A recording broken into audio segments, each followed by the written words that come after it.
Let's talk football, baby, because it is week 14. Things are sorting out in Thursday night. Oh, so this happened in a couple hours, so this could be old. Raiders, Rams, I don't know. Raiders are 6.5-point favorites at this point. I mean, Rams on a given day, looking at quarterback situation over there, this is one of the worst follow-up seasons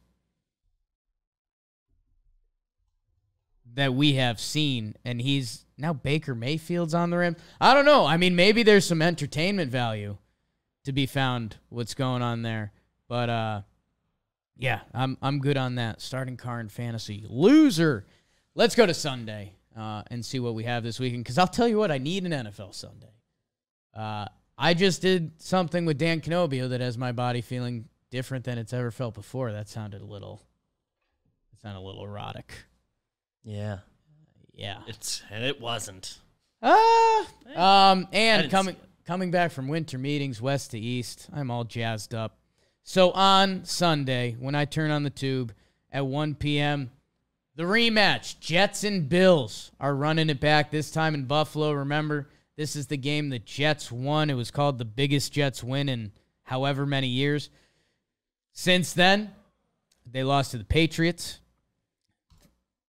They lost to the Patriots 10-3. That was in New England. That was the punt return, 3-3 game the whole time. And then a punt return one at the end. The start to the end of Zach Wilson. We had the Mike White get right game where he blew out the Bears. And then they gave the Vikes a scare. Hell, they had a really good chance to win that game. So they'll play the Bills again. It's in Buffalo. The Bills should be full tilt for this one, wanting the redemption. 10-point favorites. Hey, Mike White, your performance was better than I expected against the Vikings next week. Shock the world, but the Bills have won 3 in a row. They're at home. They should be highly motivated. It'll be a good test to see if the Jets do keep it within one score. That's kind of a win for them. I know they're not looking for that to be 7-6, but we had a close loss. But that would be big for them because I think Buffalo's they're gonna get the horns this week. Browns-Bengals, another division rival rematch that had a big upset. The Browns ran all over the Bengals. I think it was Monday Night Football or Sunday Night Football, and they just dominated. It looked like varsity versus JV a little bit. So since that has happened, the Bengals have gone. They've won 4 in a row. They lost 32-13 to the Brownies. They're coming off beating the Titans and the Chiefs. The class of football, or class Titans, you got a little boost there. Sorry, Titans fans. that was a little harsh accidentally. I guess let's see it, Cincy. If you listen to other sports talk, Cincinnati has fully entered the Super Bowl picture again with their 4-game win streak and having gone last year. Against the Browns, I don't know, man. They got manhandled by Cleveland. It's Deshaun's second game. He wasn't there last time. He kind of looked bad last week. I would currently put that as a plus for the Bengals. There's a very easy excuse if Deshaun looks bad again because it's his first football game in 2 years or whatever it was. Bengals hold serve 5.5-point favorites. Bengals. Cowboys, Texans. Nope. Dallas Cowboys are 17.5-point favorites. They're 9-3. My goodness, Vegas will be all over the Texans. Those are always fascinating to me because normally it's the NFL and it just doesn't work that way. But, boy, are the Texans bad and the Cowboys rolling. Lions, Vikings, BBD, I think I mentioned this on Monday. I could very well be wrong. The Lions are 2-point favorites against the Vikings. 10-2 versus the 5-7 Lions. And the Lions are favorites. And this is Vegas. This is a place that they don't do silly things with money.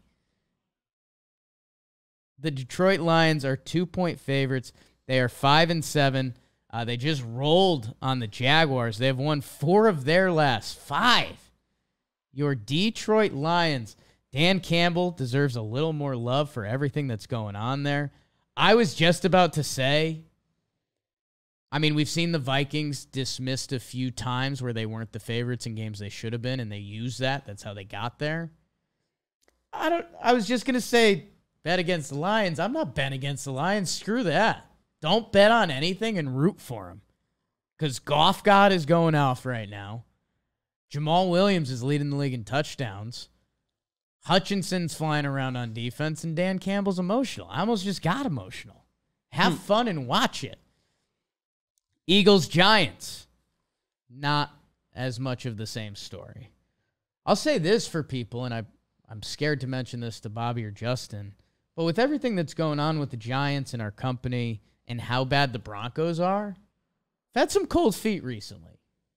I've had some, should I just go for it? Like the Broncos thing, everyone's always a little thrown off by that. Yeah. Transitioning to be a New York team. I don't know.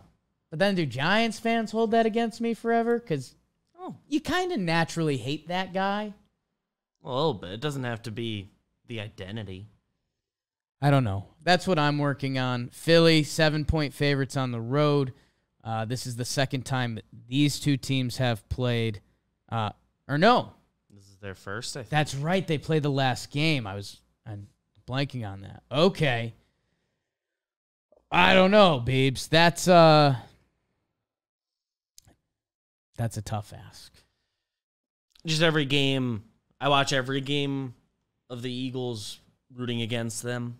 They're in the division, and I hate them. And they feel like a video game boss right now. And it's just you just can't do it. Good test for Daboll and the Giants coming off the tie, a game that a lot of people said they had to win, kind of. They tie. I haven't crunched the numbers on and done the math on just the tie. Oh, too yeah. bad. That's, you can't. Those are impossible. A.J. Brown is in beast mode right now. This, if I had to guess, the Cowboys are very well coached. They believe in what they're doing. I have a feeling this is going to feel like the Cowboys game on Thanksgiving, where they were in it and they were doing things right, and then they missed that third down conversion, and it just felt like they kind of had to be perfect. And once you stop being perfect and the big bad boss starts going, that's tough. Yeah, I don't know. Giants and Daboll surprise me because what Philly's doing right now, nasty. A win last week would have made this pretty exciting. It's hard to feel amped up to watch it. Yeah, I guess I'm interested. It's a tough feeling right now. Interested to see the big tie energy. Does that have the Giants a little more locked in or a little more locked out? Another absolute, if you don't follow Vegas, the Ravens and Steelers, the 8-4 Ravens, they're going on the road to Pittsburgh. We've seen this game a lot, right? The Steelers are 5-7. Kenny Pickett, he's figuring it out a little bit. They've won 3 out of 4. Their wins are Saints, Colts, Falcons. Okay. Their losses to the Bengals. Okay, that seems to make sense. They're looking a lot better with TJ Watt back. Kenny Pickett is looking serviceable, which, hey, for a rookie quarterback, that's a solid answer. And they are 2-point favorites. The 5-7 Steelers are 2-point favorites to the Ravens. Now, Lamar Jackson is out and Huntley, so that helps. I mentioned it the other episode. Mike Tomlin, I know some guys like to joke on him. He's had a couple in-game decisions in his past that are pretty whoa. But he can coach and rally a football team. This team could have easily been dead. They were figuring out their quarterback. They lost their best player that kind of ran their offense. They're sitting here at 5-7 in their favorites against the Ravens. They play Carolina the next week. We could be talking about a 7-7 Steelers team. Pretty unreal for the Steelers and Tomlin. Baltimore, Huntley, I feel like his fever kicks in and out where people are like, can he get his own team or be good enough as a backup? Last time he kind of got exposed. in Pittsburgh against TJ Watt. Really tough ask. Really tough ask. Over under in that game, 36.5. So that's what to expect there. Your final 1 p.m. game, Jags, Titans. Titans 3.5-point favorites at home. Trevor Lawrence, the breakout comeback win game, followed up in Nashville against the Titans, who they're hungry for a win after losing back-to-back games. But who'd they lose them to? Bengals and Eagles. Bengals game was close. Eagles game, not so much. Jacksonville, although they just got the good juice, I guess that's what I would tell myself. If we were a week removed, Jacksonville hadn't had the comeback win against Baltimore, or excuse me, that's 2 weeks ago now. They just got blown out by the Lions. This line seems off to me. I think Tennessee, your 2 losses just happened to 2 of the Super Bowl favorites. Everything else around that, you've been winning football games, and now you're only a 3.5-point favorite. I really like the Titans there. I submitted my JM League pick, where, by the way, I think I've gotten 9 in a row right, which I should brag about. I didn't realize it had gotten like that. But yeah, I wish I could take it back and go with Tennessee, because as much as I like Trevor Lawrence, and he got banged up last week, by the way. I don't know. I think if you took out the past couple games, I think people would like the Titans a lot more. So that's your 1 p.m. slate. So what are we doing? Could Jets-Bills get interesting? Maybe.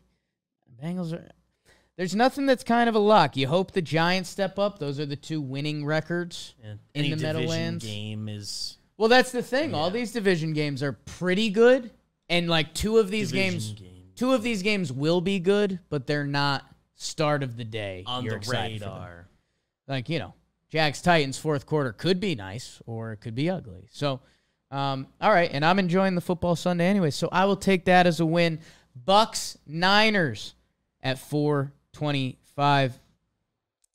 The Niners, Brock Purdy twirling it, put together a really nice football game last week. They're winners of 5 in a row.